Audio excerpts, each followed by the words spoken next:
I would imagine that you have your hands full, both at home and at work. And so I am going to take no more than 1 hour of your time this evening. I think you're going to find it useful. I went through a preview today with some folks that I trust on the content that we're going to go through over the next hour, and people thought it was really useful. So before we start, I just want to do one quick audio check, video check, make sure that you can see me. I am here, I'm live, and hear me. So if you could just type in the chat box, yes, if you can hear and see me okay. Type no if you can't hear and see me okay, which I don't know how you could do that, but I'd love to know.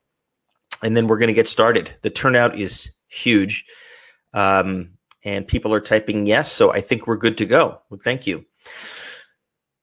So why don't we start by taking a deep breath, because we got a lot to cover. You are in the right place this evening if you are worried about your job. And I'll give you some data in a couple of minutes so that you know that you are in very good company. You're also in the right place if you are thinking about your next career move, whether it's this week or maybe later this year. Maybe you just want more confidence in making that move, which I can understand. It's always a difficult transition. And importantly, if you're going to listen to someone like me, that means you got to be unwilling to settle. I will not settle when I hire people. I won't let you settle when it comes to your career. And I'm going to give you some blunt talk tonight, some no BS talk. And that's part of why I wanted to do it after hours. I might even swear. So I'm telling you that up front, but I'll try to keep that to a minimum. So if those things interest you, you're in the right place. Otherwise, you are in the wrong place. We have a ton of people. People are still kind of joining the session, but we're going to get started because I like to be on time. And like I said, we will finish within 1 hour. I'm going to watch the time. After that hour, you are free to drop off, and I will stay on all night long doing Q&A. So you can count on me to make sure every single question is answered. It's probably hard to imagine this right now, but my goal tonight is to make sure that you are sleeping soundly, knowing that your career is as secure as possible. That's my goal. Maybe not an easy one right now. I know that you can do this. I have seen many, many people do this under the most trying circumstances. But I will caution you that it takes a very different approach than what most people do. And for that reason, I'm going to give you some very straight talk this evening. And I hope you'll take it with the knowledge that I'm only trying to be helpful. I'm not trying to be alarmist in any way, but I think it's important to take a very real practical view of where we are. Let me give you just 60 seconds on me. I know some of you personally, I'm sure, but for others, I've been in recruiting now for half my life, roughly, most of it at the executive level. I was very humbled to be named the matchmaker by Inc. magazine a while back. And I've started 4 companies. So in addition to just being a headhunter, I've actually started and scaled companies. I've raised, a lot of money in venture capital, worked in private equity, and I've hired about 3,000 people. So I think that can be useful for you because you can kind of see it from the other side, and I'll be in a genuine reflecting mirror, if you will, on what works. And I've interviewed, many, many more. When I'm not a headhunter, I actually teach recruiting at the Kellogg School of Management here in Chicago. And that course that I teach is based on the best-selling book that I published last year called Recruit Rockstars. So this is my my career, right or wrong, and hopefully I can share with you some things that'll be useful this evening.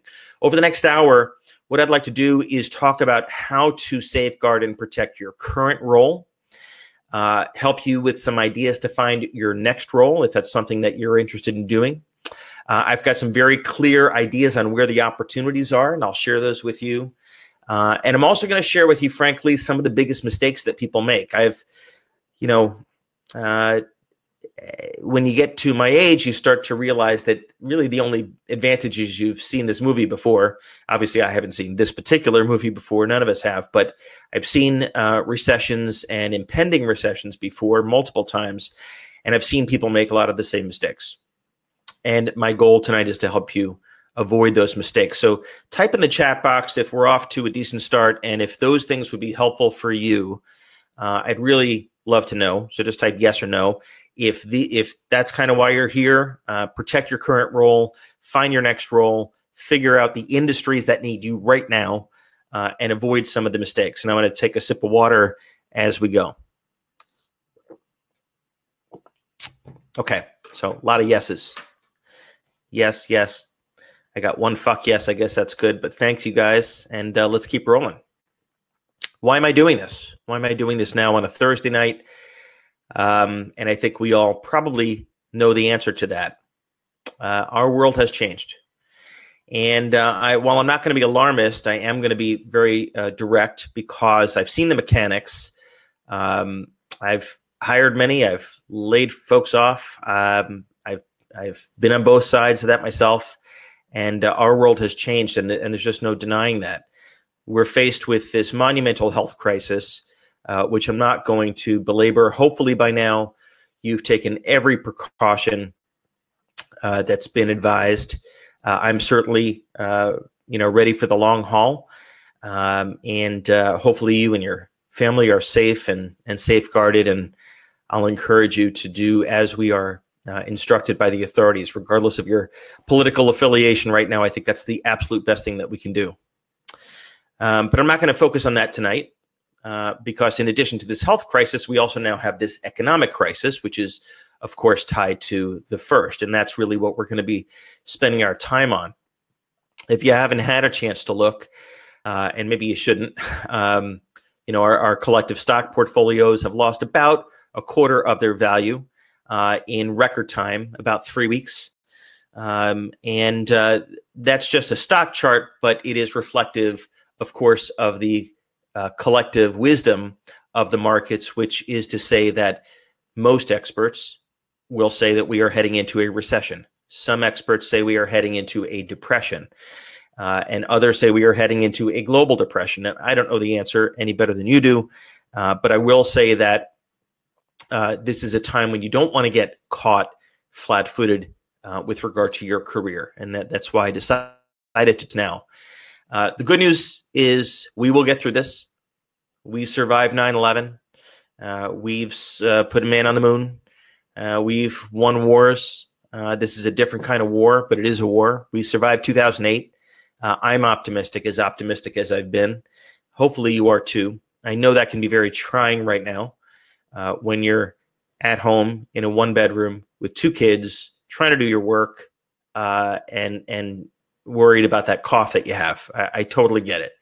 But at the same time, we have to have the same sense of optimism as Americans that we always have. It's what carries us through. And I promise this too will pass.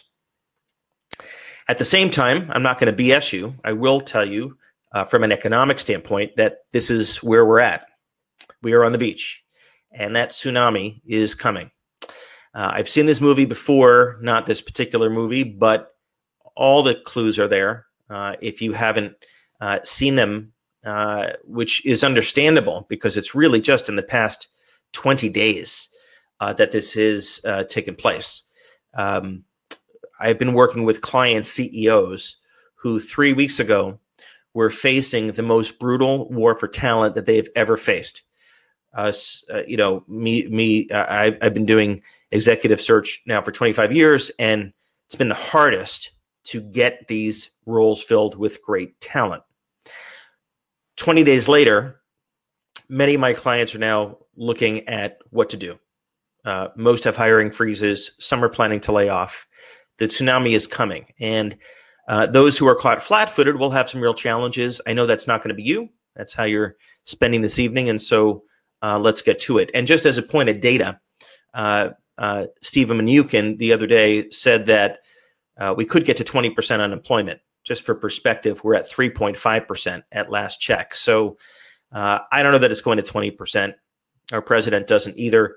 But I think it's safe to say that you may see it at 5, 10, 15% very soon. And I don't want you to get caught in that. So let's talk about that. This is another great, evidence. When you see this type of change in behavior, this signals just psychologically a hunker down mentality. Hunker down mentality translates into companies stop hiring and they quickly put the brakes on and start going in reverse. So that happens over the course of 20 days, something we've never seen before. I would encourage you to not treat this time period as spring break. My kids are home from school, and it's very easy to kind of think, okay, we're all going to be cooped up in the house for a week or two. And I hope that's right. But many experts who I listen to, who I trust, say that we may be cooped up for a month or two. Some say a quarter or two. And the longer we're cooped up means less economic activity, which means more unstable companies, which means more job reduction potentially. So because we don't know how long it's going to be, I'd encourage you to not treat this like a 1-week spring break where we can ease off the gas. It's time to double down. And I'm going to give you some thoughts on how to do that. Now, it is not all doom and gloom, right? There are going to be some people that hide, but there are going to be many people that come out of this stronger than ever, companies that come out of this stronger than ever, careers that are stronger than ever, and I think, frankly, leaders that are going to be made. I've been reading a lot and watching a lot, and some business leaders have really emerged as just phenomenal leaders, as wartime leaders. And you're going to see that this is going to be the stories that our kids and our grandkids write about. There's always opportunity, even in a tsunami. Some of the best, most long-standing companies in this country were started during depressions, during recessions. And I've just tracked, I've been writing down some things the past couple of days, but some of these food companies, their sales, their revenue have increased multiples in 20 days. American Well, called Amwell, is a telehealth company. Their activity is up 20 times in the past 20 days. Obviously, Zoom video conferencing. Walmart, if you look at their stock chart, has never been this high. So there's always opportunity. The challenge is to find it. It's not always easy to find, but it's there. You can only do that if you stay calm. I have seen people panicking the past week, and it doesn't do any good. It certainly doesn't do their family any good or their staff if they are leaders at work, which many of you are. And we're going to talk about that in a few minutes. So I'm going to approach this with a calm head this evening. I hope you'll do the same. But at the same time, it's important that we batten down the hatches for that storm because it is coming. It's not even a question now. The denial phase should be past. And now the question is, how deep will it go and how long will it last? And since we don't know either of those, unfortunately, we kind of need to assume the worst and hope for the best. And what I've found to do that, and I won't take credit for this, my first boss taught me this. He said, fake it till you make it. He would throw me into these circumstances, and it was some of the great leadership development that I've had, which was he would just throw me into stuff, and I'd say, how do I do this? What do I do? And he'd say, fake it till you make it. And I'd encourage you to do the same because none of us have done this before. We need to be strong for our families and our teams at work, for our customers, our vendors, for ourselves. When we believe that we can do something, turns out we can actually usually do it. And so I'm going to give you some strategies tonight on how to do that. Now, I mentioned some of the big mistakes. So I've seen these mistakes in every recession, every economic issue. Some people panic. That's not a winning strategy. You need a game plan and keep your wits about you. A very common temptation, if your company is not on strong footing, is to quickly take a job at a competitor, because many of your relationships are probably going to be with people at competitors in the industry. And the challenge with that and how it can be a mistake is that the issues your company is facing are probably facing other companies in your industry. And so you may be getting off one ship and going to another ship that's in roughly the same condition. So big mistake that a lot of people make.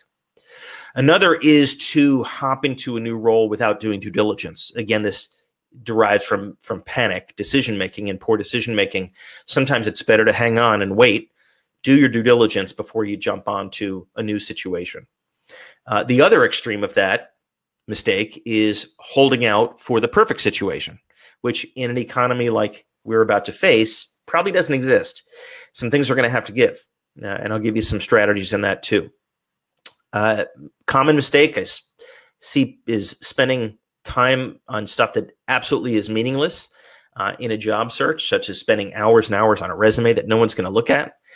Some people wait and see, right? That's their strategy. They're gonna wait this out. And the danger there is if it is a month or two or a quarter or two instead of a week or two, they're going to be in trouble.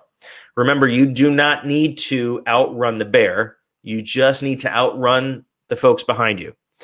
And there is so much opportunity still in this economy. I remain an optimist, but it is going to get harder to find over the next few months and quarters. And I'm going to help you find it over the next 45 minutes.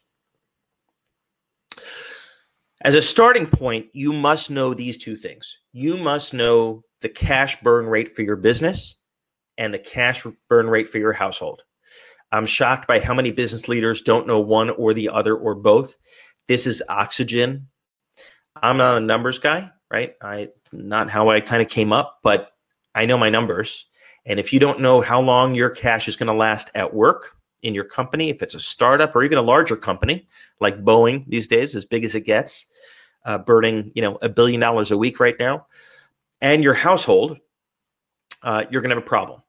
So if you don't have clarity on that, that's what this weekend homework is finding out and figuring out and crunching the numbers on how long can your cash last your business and your household. And the way to pressure test that is to hope for the best, but prepare for the worst. And what I would recommend that we do is to assume that your revenue will be down 40% for the next year. Now, I know that sounds awful. Sounds awful coming out of my mouth, but my goal is to give you the best advice. And my best advice is hope for the best and plan for the worst. Well, what's the worst? Well, there have been periods where revenue has declined 40%. In some industries more, in a very, very rapid period of time. And look at the stock market, it's down 23% in 20 days. Some industries will probably cease to exist. Many companies will cease to exist. You'll need to make that determination in your situation, but I think a safe assumption for most will be 40% for the next 12 months. And if you can withstand that, you're probably in pretty good shape. So that's kind of the starting assumption. The situation that we're in is that these dominoes are just now falling, and each day more and more of them are falling, and it causes these other issues, which causes these other issues, and people are still getting an understanding of what all those dominoes to fall are. And so whether you're out of a job right now, looking for a job actively, or whether you're in a job, all of this applies to you. The way I kind of view a career, and I would encourage you to think about your career, both short-term and long-term, is to think about all the people that, kind of touch you. This is a derivative of Porter's 5 forces. And I kind of think of it as your career forces, right? This uncertainty, this new period, this new tsunami that we're facing impacts your boss and your manager. And you need to think about his or her impact. How are they being impacted at home, at work, their stresses, their worries, their fears? Your customers are facing the same uncertainty. Your vendors, your team, if you have one, and I know many of you are CEOs and vice presidents of departments, so your staff are also faced by the same uncertainty and fear and all these characteristics. Your competitors, right? And your board, your private equity firm, your venture capital firm, right? They're right now deciding what to do. They were raising a fund, or they're trying to decide which of their portfolio companies are going to make it. And so it's important to keep your wits about you and use this framework. And again, this weekend, you could kind of sit down I'd encourage you to have a glass of wine while you're doing the exercise and really think about each of these 6 categories and what they're going through right now, what issues they're facing, and make yourself invaluable to these constituents. It's a great way to recession-proof your job. I'm going to take a sip of water. Type in the chat box if you're getting this, if you're on track, and if it's making sense so far. I'm also, like I said, going to take as many questions as you want at the end. We're going to hold off till the end, and then I'll stay up all night if I have to. I had 2 extra cups of coffee today, so I am shot out of a cannon. And type in the chat box if this is making sense.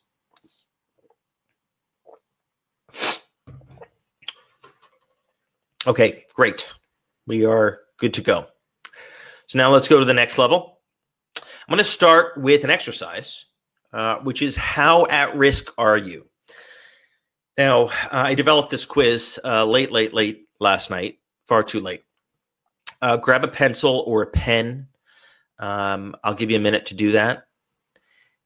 Anything that you can write with.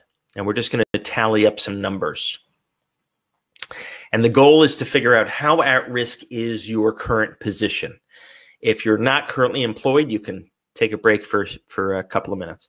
But if you're currently working, I think this is going to be a useful exercise because I've seen how this kind of plays out with some of my clients. Okay, so let's start with your industry. And you're going to get, for each of these items, you're going to give yourself either 1 point or 2 points. I kept it really simple because I'm not a numbers guy. Okay, so your industry. Is it a medicine or is it a vitamin? Let me explain what I mean. Medicine means your customers must have it. They can't live without it. That is a medicine. A vitamin means, it's nice to have, but I could stop taking it. I could stop using it. That's a vitamin, okay? So give yourself 1 point or 2 points. 1 if it's a medicine, 2 if it's a vitamin. Just write these down. We're going to go to the next one. And we're going to go rapid fire. Your company's cash runway, how much money your company has in the bank. And if you don't know it, just put down a 2 because you should know it. If you have more than a year's cash in the bank in your company, then that you're in pretty good shape, put down a 1. If you have less than a year, you can't survive that year that we talked about, put down a 2. And if you don't know, put down a 2. Okay, if you are a middle manager, if you're not a middle manager, put down a 1. If you are a middle manager, put down a 2. So if you're a CEO, that's a 1. If you're an individual contributor, sales rep, etc., that's a 1. But if you're a mid-level manager, you're more at risk, you're going to put down a 2. Okay, let's go through your compensation. If you make less than 100 grand per year, put down a 1. If you make more than 100 grand, if you're a high-paid individual, put down a 2.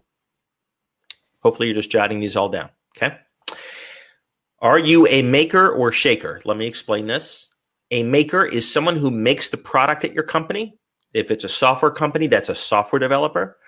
If you make cars and you weld the windshield onto the car can't leave the factory without it, so you'd put down a 1. If you're not a maker or a shaker is someone who sells the product. So make the product or sell the product. If you don't do one of those, you get a 2, okay? If you're a maker or a shaker, then you're a 1. If your job can be outsourced, which, if you're really honest, may very well be the case, but if you do something, a heart surgeon cannot yet be outsourced, that would be a 1. If you can be outsourced, you are a data processor, a data entry person, that can certainly be outsourced, that's a 2, okay? Can it be done virtually? Can it be done remotely? And I don't just mean this week or this month, but in general, if the answer is no, you have to be on site, then you're less at risk. You get a 1. If yes, then it's a 2. Your performance reviews, we're almost done. If your performance reviews over the past 2 years have been great, let's call that top 10%, then you're less at risk. That's awesome. Put yourself down for a 1. Anything else, put yourself down for a 2. If your company's customers pay in advance, like Amazon, which means you collect the money and then you fulfill the product or service, you're less at risk. That's a 1. If they pay after the fact, which tends to go out and increase over times in recessions, you're a 2. If your product has a very short sales cycle, right? Very easy, low price point, low consideration, it's a 1. like a bar of soap. If it's a long sales cycle, like a house or a car or a big SaaS company, 2. And the last one, which we're going to talk about in a few minutes, if you believe that you can be a wartime leader, then give yourself a 1. And I'll define that in a few minutes. If you don't think you can be a wartime leader, it's a 2. Take a minute, add those up. 1 or 2, add them all up, and I'll give you your score. Okay, here's your scores. If your score was 11 to 15, you got a pretty low risk, right? You shouldn't be too nervous. Certainly some things you should do. If you're in the middle, 16 to 18, moderate degree of risk. Anything over 18, I would say high degree of risk.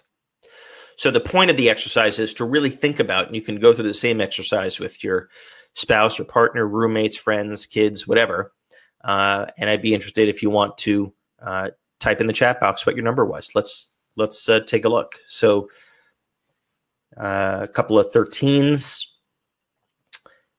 15, 19, a couple of 20s, things over 20, especially a little nerve-wracking for me right now. Just type in the chat box what your scores were. 1 was 11, which is the lowest you can get. But I'd say most are above average. So let's say most are over 17. So in a minute, I'm going to tell you some things that you can do to safeguard your current role. Let's do that now. Okay. In your current role, there are some things you can do tomorrow to reduce the risk that you're going to get swept up in that tsunami.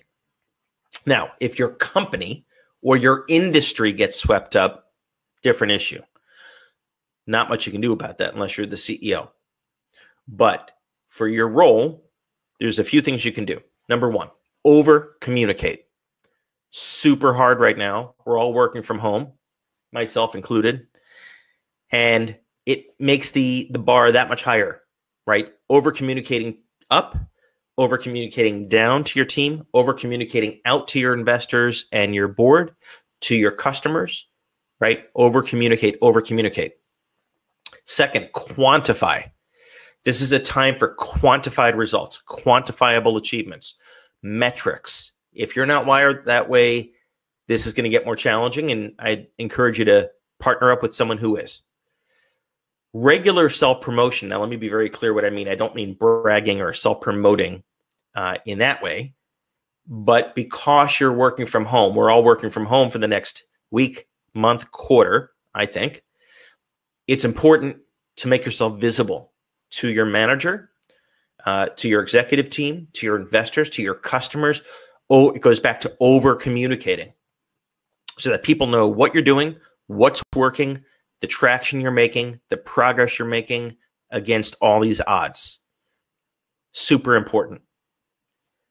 It's kind of out of sight, out of mind, right? And people are going to get over the next few months maniacally focused on their keyboard and their Mac and what they're doing because they're at home and their kids are in the background trying to learn something. Super important to use self-promotion appropriately. The next thing you can do to protect your current role is to take on the role of a wartime leader. And I want to talk about this because I've been reading a bit about it the past 2 weeks. I believe we are at war. Our president thinks we're at war. It's an invisible enemy. But what that means is we need people to step up as wartime leaders. Now, the uncomfortable part of being a wartime leader for many of us is that it's likely a different style than we've used. It's not our normal leadership style, right? I tend to be a consensus builder. I'm a hugger. I take people around. I listen to everyone. I make thoughtful decisions. This is not the time for that approach. So you need to think about whether you can be a wartime leader with your team at work, with your customers, with your career, with your family, in all aspects of your life. We are at war, and that's not meant to alarm. It's just meant to be real. And this too will pass, hopefully in a few weeks, could be a few months. But if it's a few quarters and you're using the wrong style, it's going to be a challenge. One thing I've observed as I've kind of read about wartime leaders over the past few weeks is they pick one priority. And that is typically to fend off an imminent existential threat, right? The whole goal is to live to fight another day. So if you're getting low on cash in your company or your household, you got one goal, and that is to keep getting that cash coming in. If your whole success is hinged on launching a new product and you're on schedule to launch in a month, and that's the priority, you and your team do every single thing possible, even though we're all working from home. And how do you collaborate? You find a way. That's what wartime leaders do. They find a way. Action is valued over perfection. Very hard if you're a perfectionist. I'm a recovering perfectionist. Getting this stuff 80-20 in many cases is good enough right now. Normally not. Normally we got to be perfect, 99-1, whatever. Right now, it's about action. This next one's really hard for me to acknowledge because I'm a big culture builder, and I've written a book about it. I believe companies are nothing more than the sum of their people, which is their culture. Unfortunately, in wartime leaders don't put the culture first. They put survival first. They put the imminent existential threat first. And that may mean breaking some glass. It may mean pissing off some people. It may mean losing some friends. But that one priority has to come first. Otherwise, the rest doesn't matter. Once you have that priority and that game plan, being intolerant of deviations from the plan. So it's not time for a lot of debate, not time for a lot of people to have a lot of ideas. Pick a direction, stick with it. Anything that deviates from the plan, you got to say something immediately. And that means it's not a time for consensus, which, again, for some people is just very, very hard. People that are paralyzed right now are going to have a tough time. Your goal is to be paranoid in a healthy sense, healthy paranoia, right? But not paralyzed. That's not going to do any good. So wartime leadership, it's a totally different thing than you may be used to. Now let's keep going with some other things about protecting your current role. Making yourself invaluable, no matter how invaluable you think you might be. When you look at your score, and I'm looking right now at the scores, a lot of scores that are kind of high. Bring your score down by making yourself invaluable. Become a maker or a shaker. Take on extra projects. Volunteer for stuff. I'm not talking about bullshit make work. I'm talking about stuff that can really move the ball forward. Make yourself so intertwined to the business that you are invaluable. You're going to be the last one to go if, God forbid, the company needs to make some adjustments in headcount. There's an expression amongst entrepreneurs like me that, someone like that is the same person that's going to shut the lights off, right? They're the last person. A number of years ago during the 2001 recession, I was chief operating officer of a business, and I executed 6 rounds of layoffs over the course of about 6 months. And, the first few are pretty easy, right? People that you probably should have parted ways with months ago, and it gets harder and harder. And eventually you get to that person who's going to turn the lights off because they're so invaluable. Usually that person is a maker. They make the product, or a shaker. They sell the product. And anything else, these staff functions are often the first to go. Okay, another way to protect yourself is to stay all over your clients. If you're in sales, marketing, if you're in customer success, finance, any part of the business, finding new ways to serve your customers right now, helping them navigate the uncertainty, even sharing with them the strategies that we're talking about right now, listening to them, letting them vent, coming up with solutions for them. Think of yourself as a consultant, no matter what your role is. If your leaders in your business and your investors see that you're tied to your clients, your customers, you're safeguarding your role. Not a good situation to be in right now if you can't even name your company's customers. Okay? So those are different ways to protect your role. Now you also have to think about, just as I explained what being a wartime leader is, you have to think about your manager. Now, you may have a manager. If you're CEO, then your manager is your board or investors. If you've bootstrapped, then it may be your spouse or partner. If you've mortgaged your house, then it's your banker. But we all have a boss. And what your wartime leader wants is for you to be decisive, to take action, to be low maintenance, right? We all have had people on our staff that are really high maintenance. Not a good time to be high maintenance. I don't have the time in a war, which is what we're entering this week, to deal with people on my team who are high maintenance. They got to go.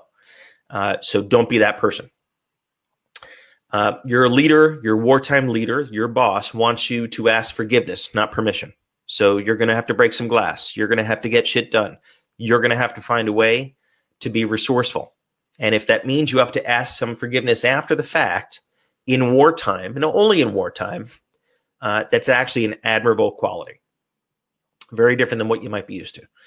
And then finally, and I think this is all the time, but especially in wartime, bringing your leader, your boss, your investors, solutions, not just problems. Do not approach them with a problem without at least coming up with some proposed solution. We should always do that, right? But now more than ever, your boss, your CEO, your investors, your board are going to have very little patience if you just keep bringing more and more problems without bringing your fair share of solutions. Even if they're not great solutions, come up with something. And you can be really resourceful with using your network. Okay, I'm going to take a sip of water. Type in the chat box if we're making good progress, if this is making sense about how to safeguard your position. I want you to take away that there are some very actionable things that you can do versus sitting around waiting and worrying and being paralyzed. Those are just not good strategies, right? And there's a lot of people, your neighbors, your friends, your coworkers, who are going to do all those things. Okay, let's keep rolling. I've given you some homework assignments for this weekend. I'm going to give you one more. Unless you are independently wealthy or have a rich uncle who just passed away or have a couple of years of cash, I would strongly encourage you to find a way to make some money on the side. That's not advice I give very often. I'm very maniacally focused. I usually tell people stop doing everything else so you can focus on one thing. This is not a great time for that. If your score that we just went through a few minutes ago is kind of high, you actually want to find a way to generate some income. Now, that's not the purpose of tonight's session. Happy to talk with you as much as you want and give you some ideas. I've never met someone that I couldn't think of 20 ways they could make some money on the side. Legal, ethical, and now we have the challenge of doing it from home. But it can be done. Totally can be done. We all have skills. We can all teach. We can all train. We can all create a course. You can write a PDF and sell it. It's a million things. If you're creative and inclined to make some money on the side, I would encourage you to think about doing that. This is a time to do it. And the reason for that is that it is not a great time to look for a job. Now, I'm still going to give you some great job search strategies in a moment that I think are super useful. But I want to preface that by saying that if you're currently working, this is not a great time to think about making a change. The world is in a hunker down mentality. Everyone just is. The hiring managers that you're trying to get in front of are at war. They don't have a lot of time to think about hiring people. That day will come because when you have a recession, the talent market loosens up. What I find is executives use that time to upgrade a lot of the talent on their teams. They swap out C players for B players or B players for A players. That's great. Unfortunately, we're not there yet. Many companies are instituting hiring freezes this week. I was involved in 3 of them this week so far, and we're only at Thursday. And then, of course, how are you going to interview for a job when the person, the VP of marketing, VP of sales, CEO, venture capitalist, can't even meet with you? If they can't meet with you, you have to wonder, are they likely to hire you? Maybe as a short-term project consultant, perhaps, but unlikely that they're going to hire you. So there's just a lot of headwind right now and a lot of noise. And the takeaway from that is, if you have a job, you are better off safeguarding your current role just to ride out this storm. And then we'll be on the other side and everything's going to be great. And we'll go back to where we were, hopefully a tightest job market in 50 years again. And, I'll be here to help you with that too. Now, if you're already looking for a job because you're unemployed, or you're about to be, I'm about to give you some strategies, but please understand that you remember that scene from Titanic, right? Where everyone is scrambling to get onto the lifeboats. And in the Titanic, unlike the cruise ships of today, there were not enough lifeboats for everybody. Now, why they didn't think of that, I don't know. But it was women and children first, and then every man for himself, and they would fight it out. And then many people didn't get in the lifeboats. And you remember the end of the movie. I'm not going to spoil it for you. But I want you to stay on the ship if it's not going down. And if you are adding value, especially if you're a maker or a shaker, that is actually the safest place to be, because the iceberg is out there and you might run into it yourself. Okay, but all that said, let's talk about some job search strategies. I've been a headhunter now for 25 years, so I've given a lot of advice to a lot of professionals on how to make the transition, and I think this advice is actually more relevant now than it's ever been, at least in my lifetime. And this is how I look at it. It's really simple. It's a Venn diagram, or as my kids call it, a Zen diagram. And it's got 3 circles, and we're looking for the intersection right in the middle.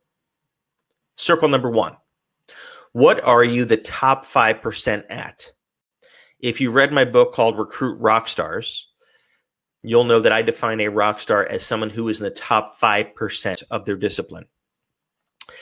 Steve Jobs used to say these people were game changers. They were 50 to 100 times better than your average employee. I believe all of us have a gift. Hopefully you have found it. If not, now's not a great time to find it, but do some soul searching this weekend and get to it. And if you don't know what your gift is, ask others who have worked with you and say, what am I really good at? And that is circle number 1. What are you? And I don't mean good or above average. I mean exceptional. It may be 1 or 2 things. That's circle number 1. Circle number 2. What do you love the most? What do you genuinely love? And I'm not referring to your family in this context. Do you love, technology? Do you love selling? Do you love animals? Whatever it is, that's your second circle. Your third circle is probably the most challenging in this economy, is how can you create value? What will people pay you to do? And that's a crucial one, right? Because you could be really good at, origami, and you love origami, but right now, no one's going to pay you to be a professional origami maker. Not going to happen.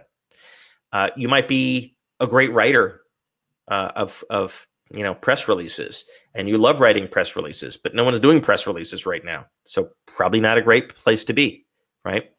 So you're going to have to do this in the short term, but this is the Venn diagram I always give to the same people over and over. I've used it now for 25 years. Your goal is to find the target in the middle. When you do that, the heavens part, the storm becomes calm, and you're able to focus on certain industries, certain companies in that industry, and certain roles.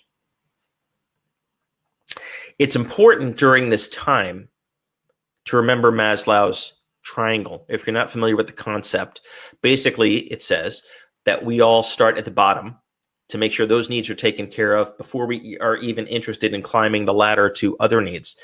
Well, 20 days ago, before we were arm wrestling for toilet paper, we were at the top, right? Worried about becoming everything we wanted to be, and our respect and our recognition and how our boss treated us. And now we are hoping that we can get fresh air and water and toilet paper and food. And it's staggering to me how it's changed in 20 days, but I'm sure you're equally staggered, and that's not the point of this discussion. The point of this slide is just to indicate that if you're focused on these top things when everyone else is focused on these bottom things, you're going to have a tough time finding a job, finding a role, finding a home. The closer to the bottom you can be right now, the better in meeting people's needs. And so I put together a list of industries, and I can send this to you if you like, so you don't have to scramble to write it down, that I believe are going to do very well over the next 2-year period. We could pick some random examples. Home entertainment, pretty obvious. We're all going to be using that. Consumer food, it's never been stronger. Senior services, people are still getting older. We got a lot of people to take care of. There's going to be a lot of legal issues that come out of this tsunami, a lot of accounting issues, online education, as I'm finding out with my kids. The list is endless. So to think that there's no opportunities is just crazy, but they may not be the same ones that existed 20 days ago. So think about the industries and think about within your industry and within your company where those opportunities lie. Now, if you have to look right now, which is fine, don't make the same mistakes everyone makes. Let's go through some of those now. Applying online for a job is an absolute waste of time. I can't tell you the last time I hired someone who applied online. I'm not saying that it's a bad idea to look online for job postings, right? If you find a job posting that was posted yesterday, that's a company that probably needs that person, right? Amazon announced yesterday they're hiring 100,000 warehouse workers. Now, I'm not encouraging you to apply for that job, but I am saying if you're interested, don't apply online. Bypass HR, find the hiring manager and go direct to that person. And that is networking. And if you can't do that, it's going to be a tough period. Don't ignore the elephant in the room. As you approach people, if your company is shutting down or winding down or you were laid off, don't dodge the fact that we're in the biggest healthcare crisis in our history. People are going to understand that companies are having a tough time. So just say it like it is. But don't expect to make a change of function, industry, and level all at the same time. That's hard to pull off the trifecta in great times. In wartime, maybe you'll be able to pivot one of those. So if you want to stay in the same industry, you may have to be more flexible on function, right? So if you want to stay in your industry and you've been in marketing, you may have to go to sales. Or if you were in legal, you may have to take over HR. Or if you want to stay in the same function, you may have to be open to switching industries. So you get the point, right? You have to, flexibility right now is hugely important. I believe it's an absolute waste of time right now trying to get to strangers. These are, if you go back to this, right? If there's room in that boat, those strangers are thinking about who can I bring into the boat, people that I've worked with before. And I want you to do the same thing, okay? And so to do that, stop wasting time with strangers and invest your time with people that already know you. And I'll give you the key to doing that in a second. Also, don't send a resume. Don't send a resume. I know that sounds strange, but I get a million unsolicited resumes. I'll get probably 50 from this call. And it doesn't make sense until you know what the person is looking for. And then you produce a customized resume called a mirror resume that takes 30 minutes to do, but it looks exactly like the job description, right? So you're taking your resume and you're removing things and moving things and reprioritizing things and bolding things so that when I look at my job description and I look at your resume, I say, oh my God, I have found the perfect person. Just takes 30 minutes. Most people, I'd say 99% of candidates don't take that time. They just send their resume and they say, well, I invested time in my resume and I don't care. The better time to spend is making sure that that audience looks at your resume and says, oh my God, like she dropped from the heavens. This is my perfect match for this role. So since we're not going to spend time with strangers and we're not going to spend time online looking for jobs right now, those days will come back. We're going to tap into our network. And this is, dig your well before you're thirsty. I hope you dug your well. I'll bet you dug your well more than you think. But you got to rack your brain this weekend and start making a list. Literally making a list. Every manager you've had, whether you like them or not, every mentor you've had, official or unofficial, every peer that you've worked with, people at your level, maybe from other divisions, investors that invested in your company, but they also invest in other companies, board members, customers that you have served and just had a great relationship with, vendors, on the other hand. I guarantee if you spend time this weekend on this list, it'll be over 100 people. This is a far better use of your time right now. If you want to recession-proof your career and look for a role in the face of this tsunami that's coming, find people who already know you, who already trust you, who already like you, who already know the quality of your work, and who potentially have some life rafts with open seats. I'm not saying that to be alarmist. I'm not a hunker down person. I'm not a settle person, but that is a far better strategy right now than talking to strangers. So here's how I would go about it. I would list out that 100 people or 200 people. I think they say that each of us knows about 150 people, right? But many of us have 30,000 LinkedIn contacts. Go through them, but be honest, right? Who knows you? Who loves you? And when I say love, meaning they'll take your call, right? And who is in a position to hire you? What good is it if they know you and they think you're great, but they're 3 levels beneath you? They probably can't hire you, right? So you score these any way you want. I use 1 to 3. Let's keep it simple. You add them all up. You prioritize this tops down. That is your target list right now. Your target list is not spending all day and all night on LinkedIn looking at job listings where you don't know the hiring manager. They don't know you. Those things go into a dark black hole anyway. This is the far better use of your time. Prioritize your network. Let's talk about LinkedIn profiles. I'm seeing a bunch of questions about LinkedIn profiles. Far more important than your resume. Far more important than your resume. The problem is they get 6 seconds on average. As an executive recruiter, I look at them all day long, as does my research team, and the average gets 6 seconds. Most LinkedIn profiles don't pass the 6-second test. What 6 seconds means? It means your LinkedIn profile needs to quantify your achievements. Quantify. Grew sales by X. Reduced cost by X. Signed X new customers. Launched X new products. That's quantifying your accomplishments. It lets someone know that you were there. Okay? Achievements.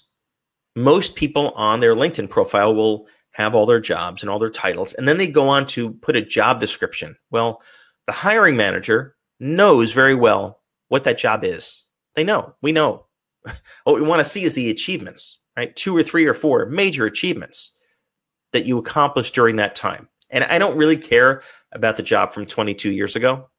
A little less relevant right now. I usually focus on the past 8 years, but take it for what it's worth. How you create value. When someone, a headhunter like me, or a head of HR, or a CEO, or a venture capitalist, or a private equity investor looks at that LinkedIn for 6 seconds, they need to take away how you create value. You're writing your LinkedIn profile for them, not for you. It's not a autobiography. No one cares, especially in this time. I promise you some tough love. It's how you create value. And for God's sakes, put a professional headshot on. Now, until last Wednesday, I would have said, pay someone $500 and get a professional headshot. You can no longer do that. So you're going to have the best iPhone or iPad camera in your household, and you're going to get dressed, not with a tie, but with something human, and have someone in your family take 30 pictures of you until you find the right one. Don't just take one picture. Take 30, take 50, take 100, and pick the best one. And that is a headshot like you're seeing me right now. Not really far away, not really super up close and scary, not with your dog, some of the headshots are crazy. And the reason for that is, despite all the bias and all the other issues that you'll hear, people want to engage with a human, and the only human part of a LinkedIn profile is your photo. And so many LinkedIn profiles don't even have photos. So don't forget that. Okay, let's keep going. I'm going to take a break for a sec.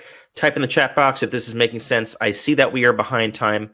I promised you a lot of content tonight. We are in the home stretch, I can promise you. We're going to be a couple minutes over the hour, but I do hope it's useful. Type in the chat box yes or no if you're getting some stuff out of this and if it's useful. And let's keep going. Most people are saying yes. Okay, great. Have these two things ready at all times. SAR, SAR, SAR. Situation, action, result. For every job you've ever held, you should be able to clearly articulate a situation, an action, and a result. What did you step into? Was it a turnaround? Was it a startup? What is this? Was it kind of just momentum, sustained growth? What were the key actions you took? And then what were the results? Situation, action, result. If you are 50 and you've had 8 jobs over the course of your career, you should be able to say, I stepped into this situation, I took these 3 actions, and here were the results. Even if the results were bad, know your numbers and know what the results were. It's okay to have this written out, by the way. Bring it with you to an interview. You don't have to memorize it, but so many individuals, so many candidates can't tell me, or leaders, those basic 3 things, the situation, action, result. That's how you frame every story in an interview, in a conversation. Of course, second is references. Get that together before you need it. Don't wait till the last second. Now is a great time, especially if you're looking for your next role. The number, I would say the more the better. I get some candidates who give me 30, and man, that conveys to me they have a lot of confidence in their ability. There's a lot of people that are willing to go to bat for them. If you have a tough time coming up with 3, you're going to have a tough time. Speaking of interviews, video interviews are where it's at. So I don't mean recorded videos. Your next job interview, I would bet a good steak dinner, it's going to be a video interview, because we're not going to be leaving home for a while. And I've been doing video interviews for years, and it's phenomenal. It's not as good as in person, but it's pretty good. Far better than a phone interview. So there's some key things you got to do. You got to check your technology before the appointed time. If the interview is at 3 o'clock, don't get on at 2:59 hoping that Zoom or Skype is going to work, because it's not. Try it the day before, try it an hour before. You get one shot. And if it doesn't work and you're 10 minutes late, that hiring manager is already frustrated, even if it's not your fault. It's very unfair, but that's the way of the world. We don't live in a fair world. Make sure you free up all the bandwidth in your house. Right now, your kids are on their iPads playing, you're downloading videos, your roommate is on YouTube, and you're trying to maximize your bandwidth. So either pay Comcast more to increase your bandwidth, or get everything off during the time of that interview. It's extra hard to be engaging. As I'm sitting here talking to you on video, I'm doing my best to be engaging. Now, that's hard for me, but that means eye contact, that means hand motion, that means energy. Very hard to do on video, right, where you're just framed versus in person. But you have to jump through the camera to the interviewer, whoever it is, and make an emotional engagement, a personal connection. Super hard, but you got to be ready. You also got to be ready by thinking about what you're going to wear. I'm not going to give you fashion advice, but I interview candidates all day, every day, a lot of them on video. Some show up in a suit, kind of weird to be at home sitting in a suit. Others show up in a torn t-shirt. I don't get it. Others are right in the middle. So think about what you're going to wear. And most importantly, mock interview with someone you trust. Do not get on the interview for the very first time. And good luck, right? It's like, have some mock interviews just like you did way back in college. Okay, while we're at it, let's talk about working at home. We're all going to be working at home for the next couple of weeks or months or quarters. I think quarters. This is not how you work at home. Prior to last year, I was CEO of an online wellness company, 100% virtual, but 70 employees. We all worked from home. And we would ask some of our employees to send us photos of their work. And this was one of them. Like literally, they don't even have a desk. You need a desk in your place. I don't care if it's a studio. Get a desk. You can go to Amazon. You can have IKEA deliver it. Get a simple desk. Get a door with 2 stands on either side. Get a comfortable chair. You need to separate your work and your life right now. It's hugely important from just a sheer mental and attitude perspective. Not to mention figuring out how you're going to handle the 4 deadly distractions of your TV, which should not be off when you're searching for a job, your fridge, which is super dangerous for stress eaters like us, And how are you going to handle your kids and your dog? You're going to have to come up with some ground rules. I'll leave that to you. I'm coming up with my own. Okay. If you are currently unemployed, set your ego aside and file for benefits now. The line at some of these offices is now 3 hours wait. They space them out 6 feet because you can't breathe on each other. So it's only going to get worse. And I fear some of these benefits offices are going to close over the next month, and you're going to have a really tough time. So set your ego aside, get the money that you're entitled to. You've been paying into it. Get the money now. I'm going to talk about your health for a moment, and you'll wonder, why is Jeff talking about health? It's because you can't panic. You need a calm head about you, and that means you got to take care of yourself. I care. I genuinely care, because you can't look for a job if you're not healthy. And I'm not referring just to coronavirus. I'm referring to everything else. Your mental health right now is super important. Very hard to conduct a successful job search if your head is not in the game. What I sadly anticipate is going to happen over coming weeks and months is that we're going to have the highest level of depression, anxiety, stress, isolation of Americans that we've ever had, especially amongst extroverts who derive their energy from other people, from being around other people. If you start to experience this, you have to get help. Now, I'm not a shrink. I've had my fair share of them, but don't wait. Get help. And the good news is there is amazing online therapy, BetterHelp, and a ton of these other companies. You can get video help just like this from a therapist. Huge help, as is some things that I swear by: yoga, meditation, sleep. Get your sleep. Have a regular schedule, right? Even though we're working at home, we got to get up, we got to get dressed, we got to shave, we got to shower. It's so tempting to treat this like spring break. This is not a rehearsal. This is a tsunami. And that means having a regular schedule to give yourself some certainty in what is about to become a very uncertain and slightly depressing world. Control what you can control. I have been practicing gratitude, and I know that sounds very cheesy, but I know that I have it better than some right now. There's a roof over my head. I'm probably not going to miss any meals anytime soon, and I really feel for a lot of waiters and waitresses who are soon to be out of work. So gratitude is a great way to keep your mental health. Your physical health is also important. Our bodies were not designed to sit all day. And so what I recommend, and everyone says we can do this, is get outside and go for a walk. I've been doing 1 or 2 a day. Great thinking time, great to clear your head. The best way to structure your time, perhaps, is what we did at Retrofit, which was work 25 minutes, take a 5-minute break, or work 50 minutes, take a 10-minute break. But every hour, you got to be taking about 10% of that time. Get away from the desk, get away from the phone, hopefully go outside, play with your dog, talk to the kids. You got to get a break. And that break can't turn into a 2-hour break.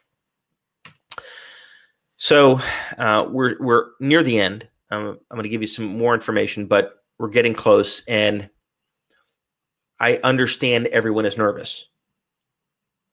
I'm nervous too. I think that's a very natural reaction. We are at war, but you can't afford to get paralyzed. It's not going to do you any good. It's not going to do your family any good. It's not going to do your company any good. And if you have a team, even though they can't see you because they're in their homes and you're leading and managing them remotely, they know when you're nervous. They're looking to you right now to be the rock. If you seize up, if you freeze, they're not going to know what to do. And they're taking their cue from you. So it's calm under pressure, right? It's wartime leadership. That's what you have to practice with your team at work, which ironically will deliver results and is the best way to safeguard your job in the first place, is to continue to deliver results. I came up with an idea over the past week, and I have a way of giving you a bit of an unfair advantage, right? Because a lot of people are going to be asking a lot of these questions. We've covered a lot in the past hour, and I have a way to give you an ace up your sleeve, right? To really nail down, what is my elevator pitch? How do I represent myself and explain myself? to nail your LinkedIn profile, which is all important right now. It's the very first place that headhunters go. To really understand the opposite side of hiring and understand what's the straight scoop, get some no bullshit advice, I think is incredibly valuable. And frankly, just to have a sounding board, right, who can help through this process, through this phase, and maybe even help you with mock interviews. So it's not normally something that I do, but I've come up with an idea. You know, I'm not a career coach. That's not what I do. I'm a consigliere, right? I'm a headhunter. I'm retained by CEOs to advise them on hiring talent. That's what they pay me to do. And I have the good fortune to be able to do it. And I seem to be okay at it, but I can use a lot of that information perhaps to help you. So I've come up with an idea, and it's called Headhunter Edge. And it's basically designed to give people an unfair advantage in what is now a very uncertain world. I don't plan to do this for long, but as long as it's helpful to people, because I want to get this out to as many people as I can, that's what I'm starting to do. So the way Headhunter Edge works is you'll have a live one-on-one video session with me, just you and me, the two of us, not some team member, not a staff member. It's me. It'll be recorded. You'll get a copy of it. You can watch it as many times as you want, and we can use that time to talk about anything you want with regard to your career. So if you think that could be helpful to you, that's what I'm calling Headhunter Edge. And the goal is to give you an unfair advantage over people that can't get a headhunter to talk to them, which right now is proving to be pretty hard. The second piece of it is to give you unlimited access to me via email, because obviously, I only have so many hours in the day. So any kind of questions, any kind of advice, anything career related, only career related, unlimited, as much as you want, right? And I am super responsive. Obviously, I live on email. So we start with a 1-hour video to get a game plan, to talk through this stuff, to meet. And then from there forward, unlimited access to me on the follow through and to hold you accountable and help you overcome obstacles. And it's not some team, it's not some junior kid. You get me. It's me. And I'll do as many as I can. We can use the time any way that you want, right? We can identify specific opportunities or industries or companies. I can point out your biggest risks where I think you're exposed.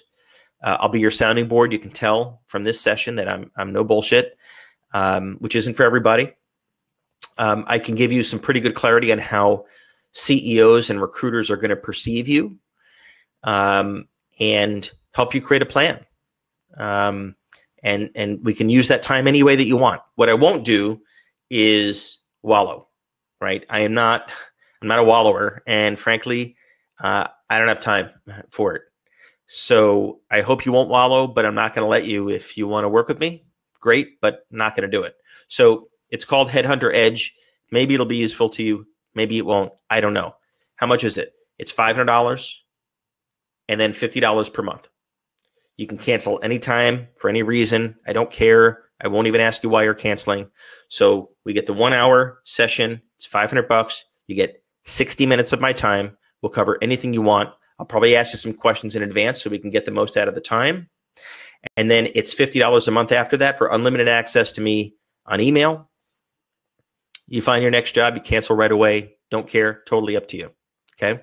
So that's what I'm calling Headhunter Edge. I think there's some pretty good return for that money.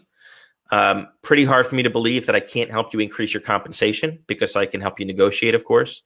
I can tell you what the company's going to tell you and how to get around it.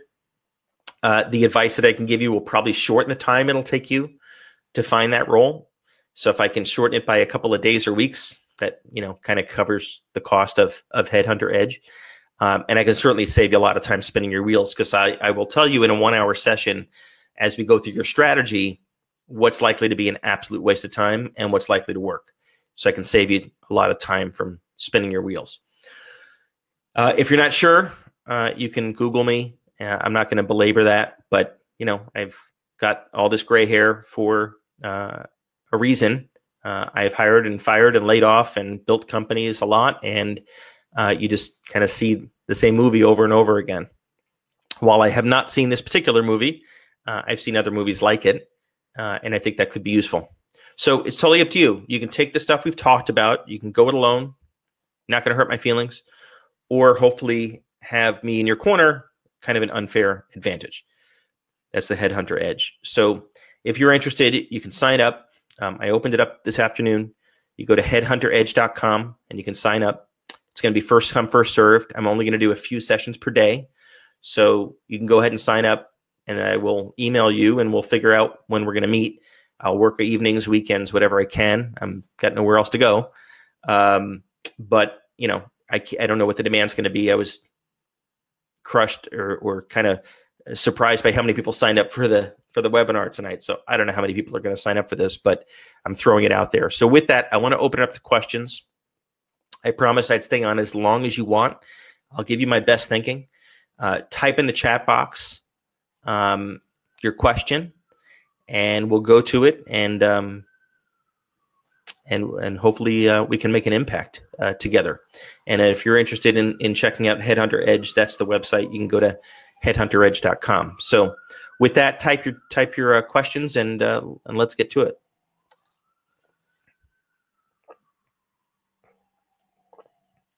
Okay, first one. What do I do about distractions if I'm on a Zoom video? It's a good question. I had this happen actually this morning. I was on one. I think people are going to be very understanding during this period. I think you're going to get a lot of empathy. We're all going to develop a totally different sense of humanity real fast over the next few weeks and months. I think our politicians have, and I think that's going to flow through. So if your dog barks, if your baby cries, I think you're going to get a break. If you're dressed like a doofus, which is completely in your control, or you don't have a desk, I don't care if it's in the bathroom, right? So you can just focus. That stuff in your control. Focus on what you can control. But I think you're going to get a decent amount of leeway from people. I know I'm interviewing candidates to this day. I'm working on searches right now, and obviously I'm giving them a break, right? If there's a kid crying in the background, or I see the kid, studying, I understand. Okay, next question. What do I think is going to happen in private equity and venture capital? Great question. I've been reading a lot about this. A lot of the search work I do is in private equity, venture capital. So it's a good news, bad news. There is a ton, $3 trillion, last I checked, on the sidelines, meaning VC and PE firms that have that much money that they want to put to work, and they can't give it back easily. So it's a matter of time. The challenge right now is that they can't even meet with prospective investments because we can't leave the house. So it's quickly grinding to a halt in terms of new investments.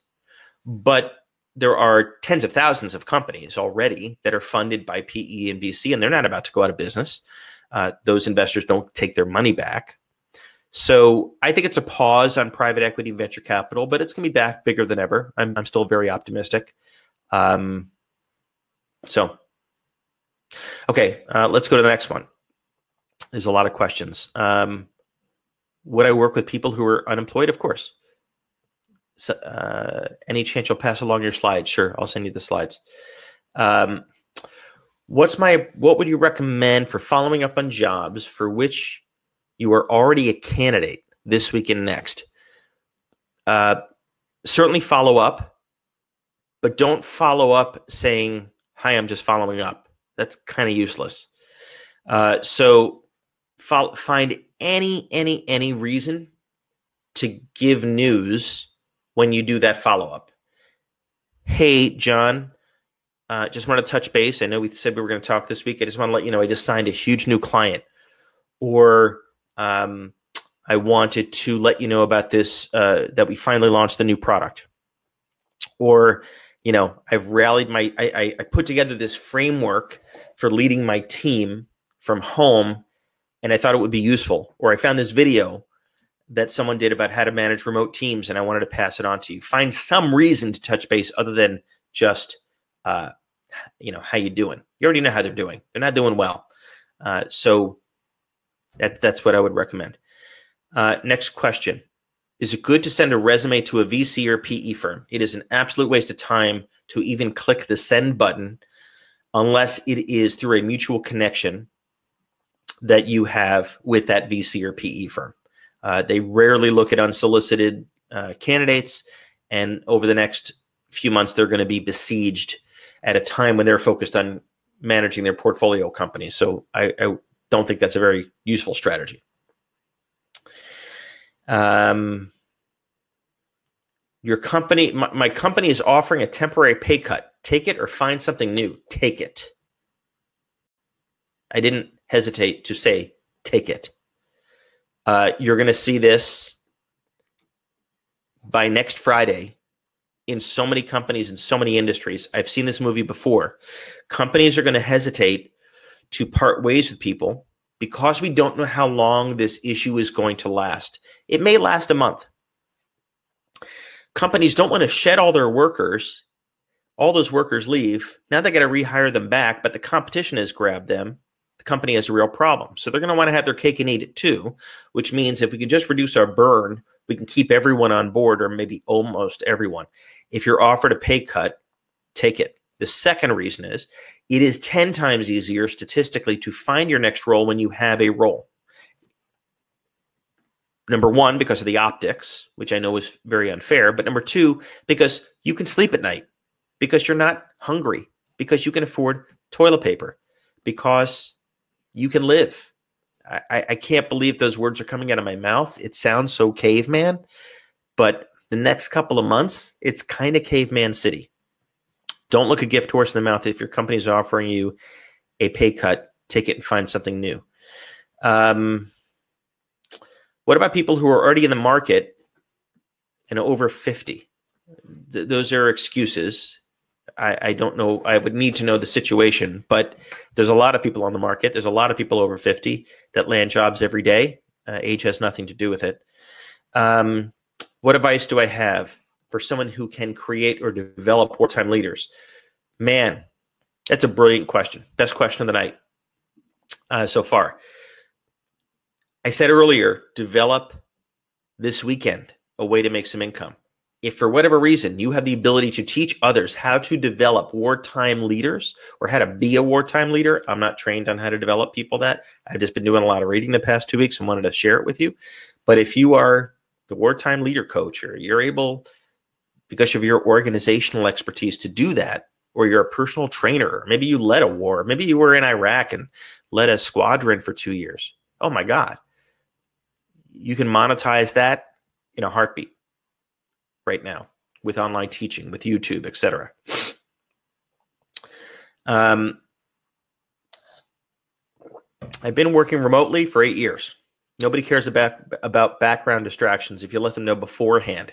Yeah, you can let them know beforehand. That's a great point. Right now, I don't even think you need to let them know because everyone's working at home. So I think you're going to get a big pass, over, like I said, over the next few months. But that's a great point from someone.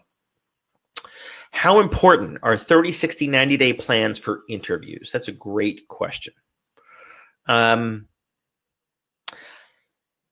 advise my clients not to focus on asking a candidate, what is your 30, 60, or 90-day plan? Because I believe a candidate doesn't know enough about the situation to develop a plan that's worth the paper it's written on.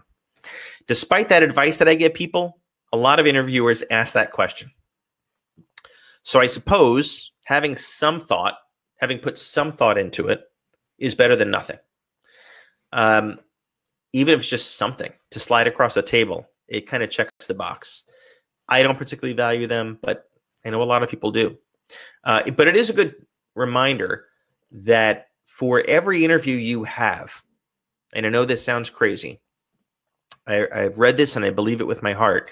If you invest 10 hours preparing for that interview, you will out-interview any other candidate because you will know so much about the company, which right now is so easy to research. You'll know the company's issues, their financials, their leadership team, their competitors. Most people, when I interview them, their preparation is pathetic. And when I realize the person hasn't worked in 6 months, I'm like shocked. So that's a great guideline. 10 hours of prep for every interview hour that you have. Next question. I'm a product manager who does some making and some shaking. I like that. Are product managers generally seen as makers shakers or something else? Depends on the product manager. I have met product managers. I came up through product management who are amazing makers and shakers. They lead the engineering team. They work with the sales team. They know how to make money. They sniff out opportunity from customers and find a way to extract value from customers. I have met product managers who are paper pushers, who are almost useless, who almost inhibit progress, if you can imagine that. So if you're a brand manager, product manager, it's a great question asked by Randy, because it can go either way. It's really up to you. You know where I would wind up on that one. Let's go to the next one. I agree that a compelling LinkedIn profile is super important. Do you have an example of one that you can pass on? Sure, I can send you some. I can send you one. But I gave you some guidelines earlier. Quantify the results. Super short and brief, right? Get 6 seconds. Great headshot. It's not that hard. How do I reply to the overqualified objection? You shouldn't be getting that objection. Because before you send a resume, before you have that discussion, you should be learning everything about the role, everything that's needed in that role. And when you create your resume and have your meeting and your interview on video, probably, you're going to only talk about the things that are relevant. You're going to leave out the extraneous stuff. Now, if you're up here and the role is down here, yeah, you're probably going to hear that. But if it's close, it shouldn't be an issue. If it's disguised as overqualified and what they're really saying is you're too expensive, then you should be talking about your flexibility on a compensation. Or I'm willing to take this base, which is at their level, but I would love some incentive bonus if I can deliver X, Y, Z, or stock, or whatever it may be. So find out what the real underlying objection is. If it's just age discrimination, then you're talking to the wrong person. You might as well move on. How are CEOs viewing workers in their late 40s, early 50s? A lot of my clients are CEOs, and we love candidates who are in their late 40s, early 50s, because it depends on the role, but they have experience. They've led projects. They've led teams. They've led organizations. No issue. Again, if you're getting that as an objection, you're talking to someone who's practicing age discrimination and you're wasting your time, you might as well move on. I'm a career business development person. Home office, tech savvy, dressed for work. We're all remote office, but I'm very skilled at. Should I try to leverage that? I don't really understand the question. So maybe you can re-ask that one. Sorry. LinkedIn, it keeps indicating that I'm in the top 10% of applicants for a job. How do I make that a reality? That's a bullshit algorithm that looks at matches keywords. It has nothing to do with reality. As a headhunter, I pay no attention to it. You shouldn't either. Is there still a power in cover letters? No. A long cover letter that basically regurgitates everything in your resume or LinkedIn is a waste of your time. It's insulting and it goes in the trash. What is very impactful is a 3 to 5 sentence paragraph that does not include your resume or your LinkedIn, just to get the dialogue going, just to open up a discussion. Once you do that, you want them to say, hey, shoot me your resume or LinkedIn. Now you got something, right? But don't just send your resume unsolicited because LinkedIn says you're in the top 10% of applicants. I need to grab some water and then we'll keep going. Great questions, guys. How do we find great UK and European-based startups that are launching a US office and seeking a head of sales?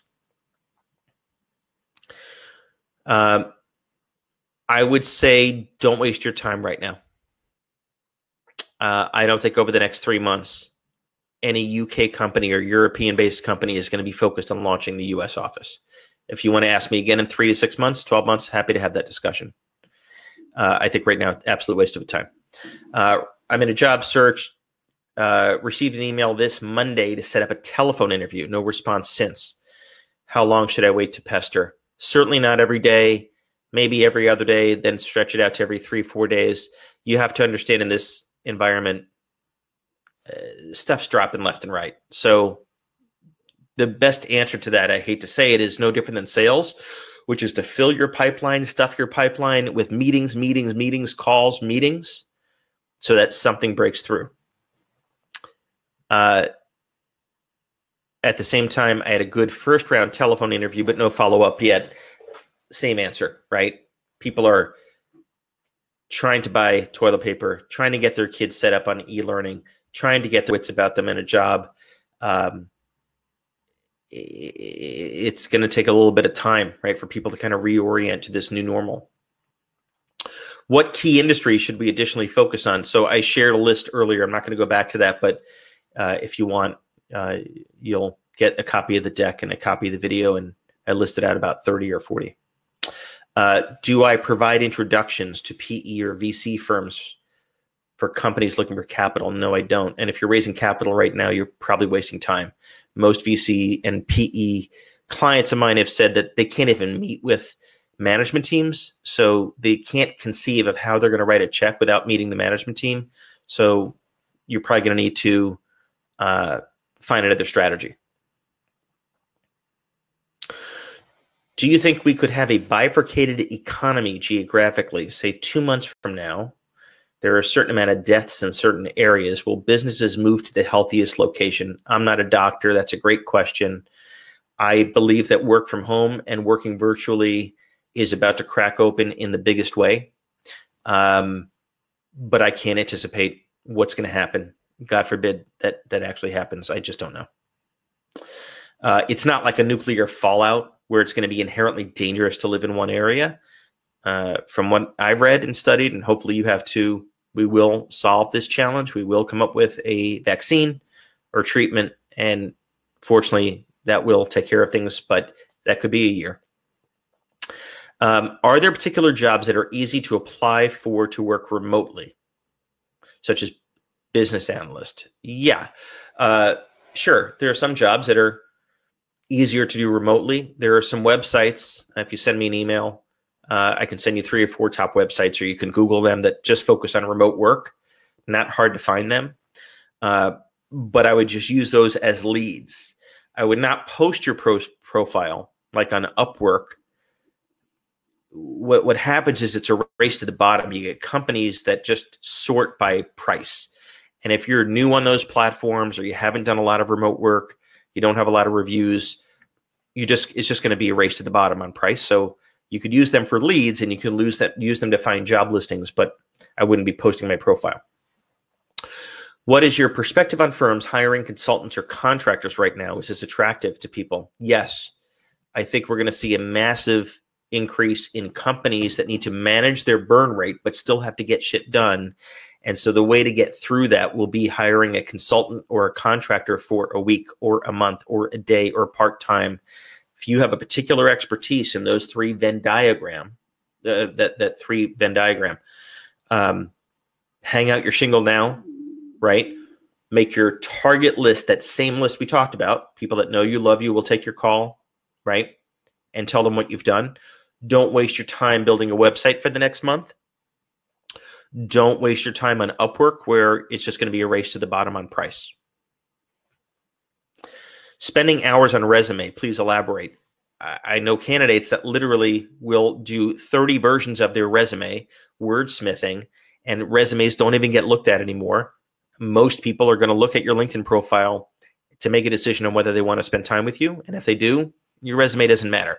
So I'm not saying don't spend time on it, get it right? But if you're going to spend time, the place to spend time is in that personalized mirror resume, which is the mirror image of the job listing, right? That's where you should invest the time. So when I look at that resume, I'm like, oh my God, this is the perfect person. Okay, next question. 20 days ago, you said 20 days ago, companies were competing heavily to attract top talent. You also provided a list of industries that you believe will thrive. Do you believe there's a subset of these industries that will be enlightened and still pursue top talent now versus hunker down? Yes. Look, the dust has to settle. The dust hasn't even started yet. The dust is going to start over the next 2 weeks. And there's going to be more waves of panic. And I don't mean panic in the streets. I just mean a difficulty focusing on work. Then that dust will settle. New industries will emerge, new sub-industries. I've already seen companies pop up in the past week that are marketing tests, legitimate tests, for coronavirus, helping companies adapt, tech guys who are popping up to help people work at home and handle their tech support issues. I mean, it creates all kinds of new opportunities. I'll send you that list of industries and sub-industries. Yeah, there's going to be no shortage of opportunity, but there's also going to be a list of industries that are going to have a tough time. Hotels, cruise ships are very obvious examples. What do I think of Wonderlic tests and the companies that use them? It's a very, very complex question. Wonderlic test is an online assessment. I personally don't use online assessments. I've tried them all. The reason I don't recommend them is I have yet to find many leaders who will have candidates take them and then actually listen to the results. They usually just look the other way, in which case I ask them, why are you spending all this time and money on online assessments? So if you're serious about it, you're really going to use it. If you're a hiring manager, great. Otherwise, I think you're wasting time and money. And by the way, there's a lot of really crappy online assessment tests out there too. If you're a candidate and you're being asked to do it, you don't have a choice. So do it, right? You can't, it's not optional. Do you really think there are going to be good jobs out there in the next year? And what is the impact from the paradigm shift? I don't have a better crystal ball than you have, but I absolutely think there are going to be good jobs out there. I think there are still good jobs out there, but the bar is going to go up, right? You're going to have to demonstrate that you're in that top 5%. You're going to have to demonstrate that maybe you're a little bit more flexible on comp, right? I've seen compensation increase more in the past year than in my 25 years of headhunting. And so supply and demand, comp is probably going to start coming down. So being flexible, being reasonable, not waiting for the perfect situation. Is it still feasible to target the hidden job markets? That's how you find the job, the hidden job market, but not through strangers. Make that list of everyone you know, sort it tops down like I explained earlier, and let them know that your company is winding down next Friday, or you have been laid off and this coronavirus is horrible, but it's made you a lot more flexible to consulting work or to taking something that maybe you did 5 years ago, and you speak with every single person on that list. And that is the hidden job market, because they haven't posted a job, but they might say, you know what, we actually need some help on that. And I can only give you 20 hours a week. Will you take it? Your answer is yes. So yes, the hidden job market still exists, but don't waste time with strangers. As an internal recruiter for a retail company, I'm proposing the idea of providing career advice for our customers impacted by this. We're implementing a hiring freeze. So I'm wondering if I feel this idea or similar ones could add value and build long-term brand affinity. Yeah, anything you can do right now. It's a brilliant idea. Anything you can do to help your clients, to help people, much like Headhunter Edge is all about, right? It's not something I launched until last week. It's not something I thought of until last Thursday. And I've been at this 25 years. So come up with new ideas, test them, iterate. If you can add value, people are hopefully going to remember that later. Am I optimistic about the employment situation coming out of this, and what new skills will be needed? I'm an eternal optimist, so I'm not a great person to ask. I've started 4 companies. Entrepreneurs by definition are optimists. So yes, I'm optimistic. I think unemployment is going to increase very quickly. I think a lot of people are going to get caught flat-footed. It's not going to be you because you invested time on this tonight. Hopefully you'll do some of the things we talked about. But yes, I'm optimistic. But the jobs are going to move. They're going to be in different places, different industries, different skill sets. Do I like green screens for background on video interviews? No, I think it's kind of cheesy. It just looks over-rehearsed. Interviewing is this bullshit mating ritual process, and anything that makes it look more staged and more fake is not good. You want to be as authentic as possible. I'm in the executive search industry. What's the best strategy to manage through this crisis with clients? It's a broad question. A lot of headhunters have been asking me this. I would get very, very close to your clients, find out what crises they're facing, and see if you can find a way to help them solve it. That's my best advice. I get asked this by candidates. Is it bad to have the header in your LinkedIn looking for X job? Yes, I think that's kind of silly. The people who are looking for your LinkedIn don't care that you're looking for a job. What they care about is that you can create value, and deliver X, Y, and Z for them. So think like a marketer and write copy that appeals to the target customer and saying, I'm looking for a job or seeking new opportunities. There's nothing wrong with being an active job seeker. That's not what I'm saying. Don't take that away. What I'm saying is think like a marketer, think and write what your prospective customer wants to read. I was planning on making the next move internally. My mentor wants to help me. Last time we talked in February, he told me he'll get back to me. What do I do now? Find a good reason to connect with him? Yeah, it's no different than if he was on the outside at another company, right? The world has changed in the past 20 days, and that was in February. So it's been 48 days. Yeah, you got to start from scratch. Find a way to make yourself invaluable at your company. How do I find good headhunters to help me with my search? You don't. Headhunters are retained by companies, not by candidates. And so you're absolutely wasting your time approaching headhunters right now because you don't pay them. They're clients, the companies pay them. But more importantly, their hands are full. So not a good strategy. I had a company reach out, and after a conversation, we were off on salary. I told them I could be flexible. I never heard from them again. Should I reach out? Sure, reach out again. A lot of companies are going to realize that a lot of candidates are a whole lot more flexible than they were 30 days ago. I had an example yesterday with an executive who I knew what their comp was 30 days ago. When they told me what they're willing and able to work for, it was almost half. And this was a top 5% performer. So sure, go back. Next question. Any recommendations for platforms where you can offer counsel toolkits processes? Sure. There's a million online platforms. If you send me an email, I'm sure I can come up with a few. With your comments on outsourced work increasing, would you see opportunities with companies like Axiom increasing? Sure. I think this is going to be a time when a lot of companies start outsourcing anything that's not core, anything they can get off the books, any people they can jettison and turn them into a variable cost instead of a fixed cost.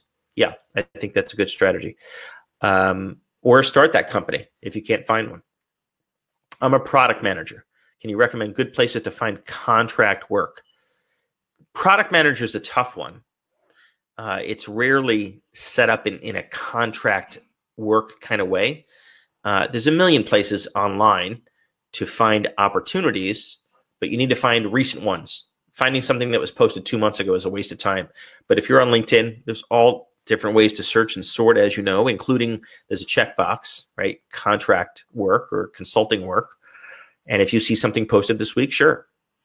What is the other site other than LinkedIn for professionals to network and drive recruiters to their profiles? LinkedIn is the first place people go.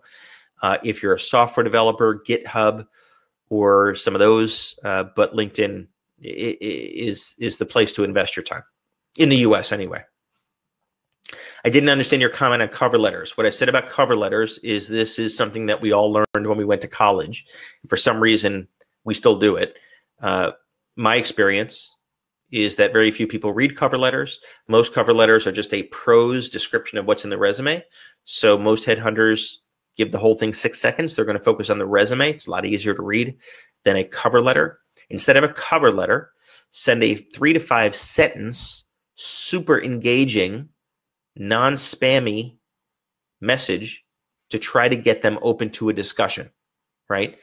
I'm just making this up on the fly, but I hope you're holding up okay. I read online that you just launched this new coronavirus test. It's fascinating. I'd love to be involved. How can I learn more about it? Or, something like that, right? As opposed to attach this my resume and here's my cover letter. That's just a losing strategy. Does applying for a job now make any sense? No, do not apply online. Find the listing online. Although if it was even before 3 weeks ago, it's ancient history. That job has probably been put on hold.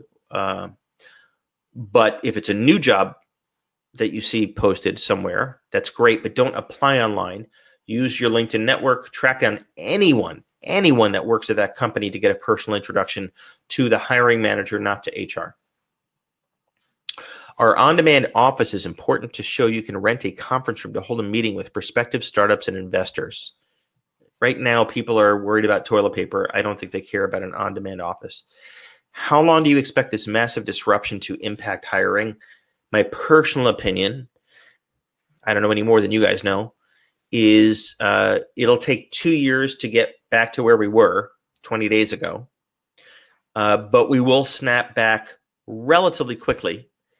The issue will be if for whatever reason this takes 6 months, then restarting the business engine, which also means hiring, will take some time. So tell me how long the disruption is going to be, and I can tell you how fast we'll snap back. Top talent will always be in demand. It's that hard to find good people. I've been looking for a while. I've been through the people I know list. Thoughts on best ways to circle back to people you've contacted? Yes. Circle back to them and say, hey, the world has changed. How can I add value? What are you guys struggling with? I have 3 ideas for your business on how to get back on track. How's your family? There's a ton of reasons to get back on track. Can you offer some guidance during the session on starting a consulting practice? Sure. Anything you want to talk about for an hour, I'm all yours. My resume is very eclectic. I love that word. Do you see more opportunities coming on the operations management side or sales? Both, right? Sales is a shaker. Operations is a maker, right? So I guess I prefer sales because if you can bring in business, you will never go hungry, especially in this new normal. But not everyone is a salesperson. And if you can make the product and execute a great process, you've got a future too in operations. And if you can do both, even better. What's your advice for anyone that somehow lands a promising, riskier role?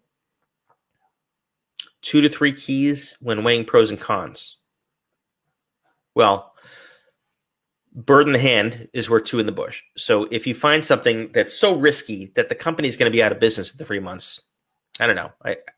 I'm not saying don't take it, but just I'd probably keep looking.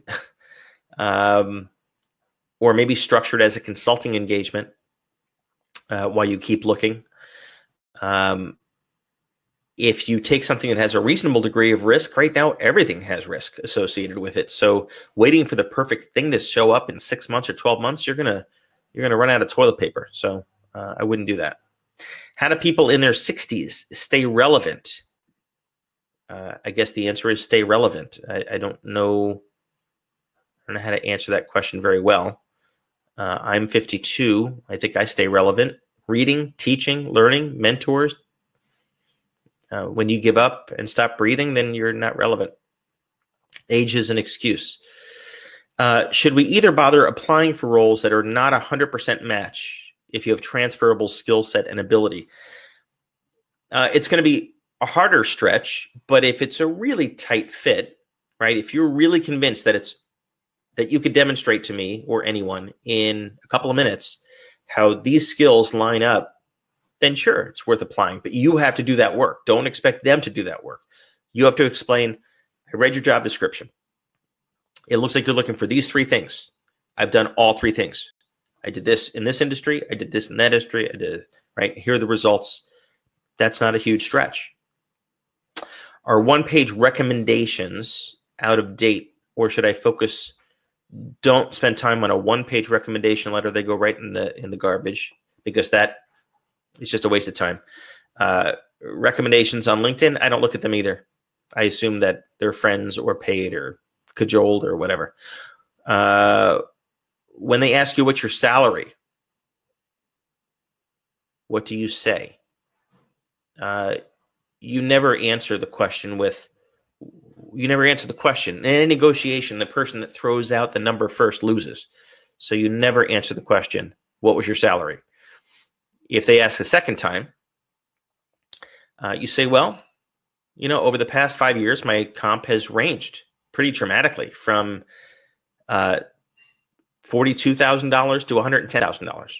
And it really depends on what I'm being asked to do, what's the equity, and the other intangibles. So obviously in a time like this, I have a lot more flexibility than I've had in the past. So it's kind of a non-answer answer. Since we're all working remotely right now, should I give much attention to where the job is based? Great question. I wouldn't spend a second, not a second, on any job that's outside your market, outside your hometown right now, unless it's a virtual job. In other words, it's going to stay virtual. Waste of time, because you can't even get there to interview anyway. How do you demonstrate to a target company that it has a real need for a particular service that it may not be aware of? Your job is to make them aware. It either increases revenue, and you've done that for other companies in the past, or it decreases their risk, and here's why, and here's how much that risk is. Quantify, quantify, quantify. If they still don't get it, go to another company and make the same pitch. You only need to find one client that gets it. How can a head of marketing prevent their team from the chopping block? Well, if your marketing team has not been delivering results, it's too late. I'm sorry to be blunt, but it's too late to come up with metrics or proof that you're adding value, i.e. filling the pipeline, generating revenue, expanding the brand. Marketing is always the first thing cut, which is ridiculous, because the last thing you want to cut when times are bad is your advertising and marketing, but that's what's about to happen. So be a maker or be a shaker. Find a way to position yourself as a great leader who leads great teams to drive revenue. Does no word after an interview mean forget it, move on? No, not necessarily. Right now it means they're trying to get situated at home and get their kids set up while they shop for toilet paper. So people have a lot of stuff in their mind right now. You follow up a few times, and after a few times, yeah, it probably means forget it, move on. Most hiring managers and most companies, it's a black hole. So after a certain amount of time, I probably would move on. Do you see companies have a tendency to lowball the comp and expect more from candidates? Sure. Right now, we're going through a very quick deleveraging, which means it's about to become a buyer's market, and the company's the buyer. 20 days ago, the candidate, you were the buyer. That's about to switch. I'm not saying you should take a job at minimum wage necessarily, but you have to understand with that supply and demand that your market value has changed very quickly. My boss is very distracted by COVID. How do I balance over communicating and risk annoying him? It's a great question. We're all going to feel our way through this. Talk with him candidly. Have an honest heart-to-heart about what kind of communication you want from me, right? Do you want to hear from me every day, every week? Do you want me to be proactive? How do you want to handle it? Kind of understand the new rules of the road. What if you've been not working for a year because you're taking care of a sick family member? How do you position with prospective employers? I recommend being very upfront about it. I actually included on the LinkedIn. Was out of the job market for 6 years taking care of a sick family member. At the same time, the second bullet is the skills that you picked up during that time. The YouTube course that you took, the book that you wrote. If you literally had nothing to show for that time other than sitting bedside, it's going to be a bit tougher to explain. But leaving it out altogether and having a gap just brings out the worst assumptions. How much less should we expect to compare versus what I used to earn? It's situation by situation. If you're the only person in the US that can do something, a particular thing, and you can do that thing via video, you're not going to take a hit. If anything, you're going to take an increase. If, on the other hand, you find that your skill is pretty common, then, yeah, you're probably going to take a hit. It wouldn't surprise me to take 5, 10, 20, 50% hit over the foreseeable future. I've been working with executives the past week where in an effort to try to keep the team together, they're asking people to take 10, 20, 50% pay cuts. So I think that's very possible. I've now shifted to the Cabernet part of the evening, but keep the questions coming. We still have a lot of people online, and I'm happy to stay as late as you guys want. I definitely have nowhere to go. I can assure you of that. I can't go outside.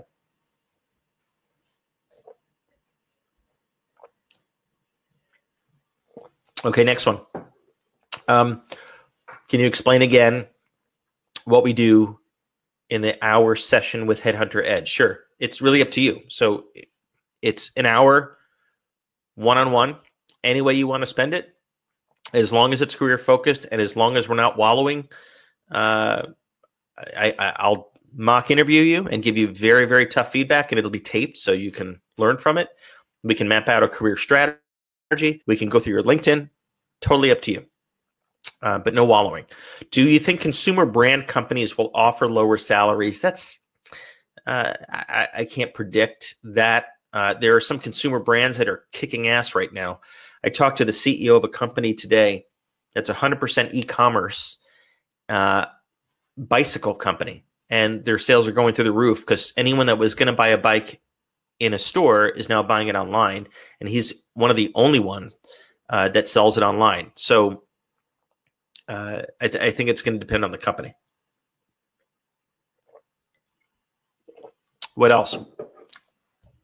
You might be running out of steam, and I don't want to finish my Cabernet by myself. Are there any other questions before we wrap it up? Oh, here's one. I'm an email marketer. Any industries where this can be valuable? Every industry. Most marketers, myself included, because we're all in marketing, are realizing that social media platforms are very dangerous to entrust your list. You got to have your own email list. And if you're good at that, building a list, writing the emails, your future is very secure. But you got to figure out within email marketing, what is your expertise? Is it setting up the email platform?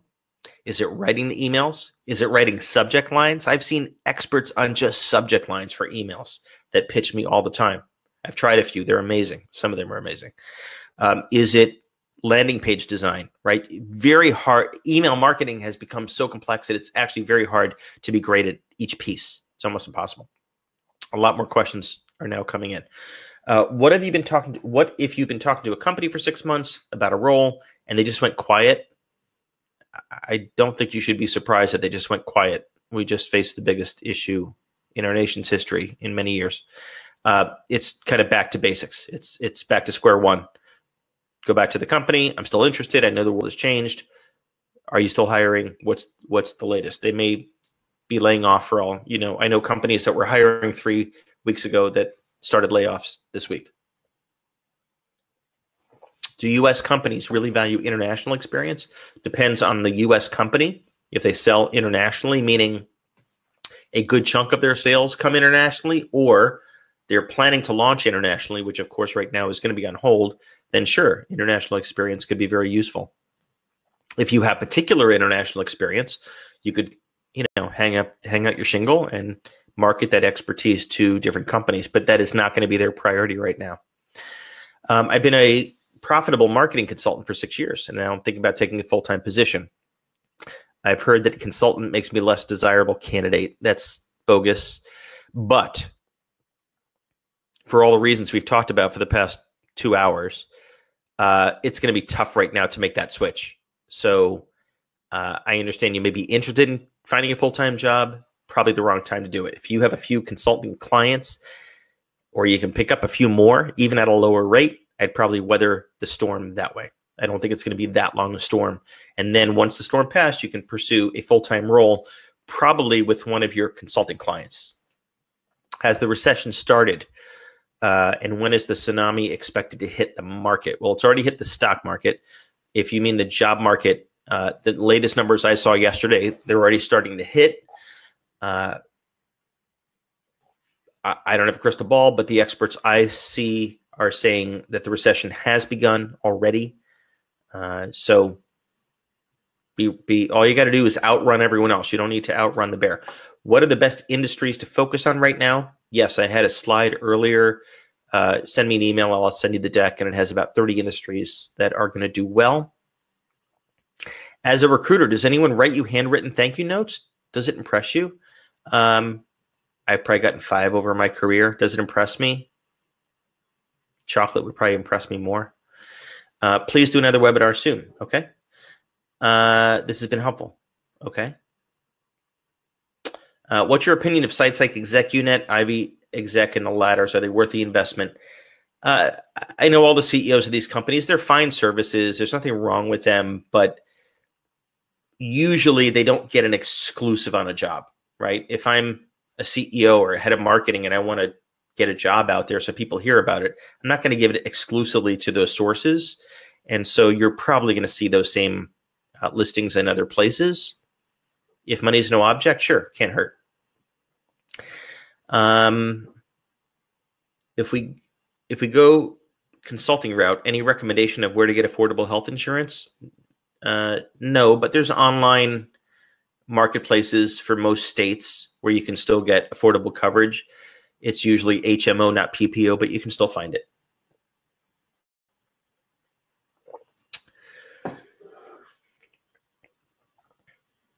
In Headhunter Edge, how does the monthly service work? Oh, okay. So just to be clear, it's a 1-hour video session. We'll cover anything you want.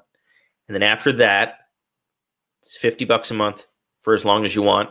Unlimited access to me via email for questions. So that's how that works. Do you plan to make a recording of this session available? I have a friend. Yes, you'll get a video of this session. You can share it with anyone you want. Go easier than the Cabernet. Thank you. Any other questions? We got a few hundred folks left. Someone must have a question. Okay. I'm going to let you get back to your family or your work. Oh, here's one. Does taking online classes from Harvard or Wharton help with one's candidacy, or is it just resume filler? Great question.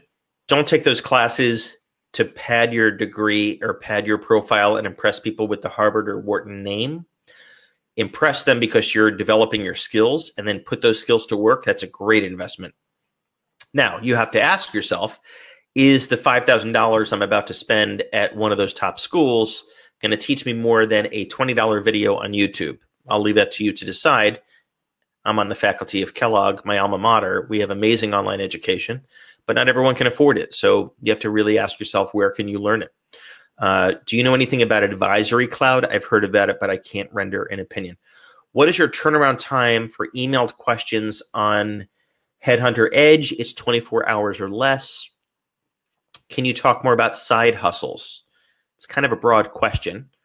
By side hustle, and I hate that term, what I basically mean is another revenue stream to diversify, so that if, God forbid, you lose your primary, you have some revenue coming in. Goes back to the Venn diagram. Think about what you are great at, what you love doing, and who needs that particular expertise. Make a list and find a way to monetize it. If it's producing an online course, if it's consulting, much like Headhunter Edge, I guess you could say is, if it's doing live webinars where you then sell some product, it's all about side hustles, right? Someone had the idea earlier. They said, I know how to teach people how to be great wartime leaders. That's going to be a pretty useful skill for the next 3 to 6 months that a lot of leaders could benefit from, because a lot of leaders are consensus managers and they take forever to make decisions. Man, if you could teach them how to be wartime leaders, I would think they'd pay you $50, $100, $1,000, $10,000, whatever. Any other questions? Yeah, here's one. The risk profile of my company was very high, but I'm leading a project that's essential. Does that materially change my risk? That's a great question. Does it materially change it? I guess it depends, right? On whether launching that product is your CEO's #1 focus right now and you're leading that project. I think you're in pretty good shape. If it's a product that's going to add, it's important, but it's going to add some incremental revenue, but your CEO is worried about whether we're going to make paychecks in 3 months, you get the point. It's all relative. So think about kind of the numerator or the denominator, right? What's the denominator of the company? And is this a game changer? Is this the strategy they've been betting on for the next 2 years? Then sure, you're in pretty good shape. Otherwise, you're more of a staff function than a line function. Okay, I think we are winding down. We've been about 2 hours. Enjoy your Cabernet. I certainly hope you have one. I suspect over the next 3 months you're going to need it. So I've stocked up. That's one of the industries that I think is going to do very, very well, by the way, are sin industries. wine and beer amongst them. Was great to spend time with you all. I really appreciate the chance to share some of this stuff, and I hope it was useful. And I wish you a good evening. Be safe, wash, rest, get your sleep, and we will meet again.